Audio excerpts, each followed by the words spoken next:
Simu ya kakangu. Sasa umeniambia nijirekebisha sasa nini sasa? Kujirekebisha ndio ufanye hivyo kakangu. Unajua thamani ya kaka wewe.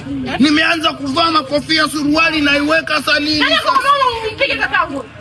Kukupenda sio kwamba mimi pia sio msela. Kama nimeweza kukupenda wewe ukiwa msela, ndio kama mimi pia stima kama kwa. Nini sasa mwanangu? Kakangu naambia. Oya sio kesi sawa, sio kesi. Simu ya kaka mtu anachukua taratibu bwana. Pesa ngapi? Kisha sikiza. Kama nimekukubali wewe ni kwamba napenda masela. Na usiwaze kwamba ninaweza kuishi na msela afu mimi niwe wa hivi. Hiyo mara kwanza na mwisho kukukuza. Sasa sikia nikwambie baby beach boy wangu. Hii kitu nakuatia kwa sababu nakupenda sana. Sasa unakupenda kama unanipenda utajifanya mtu mzima wewe. Sasa nimeshajifanya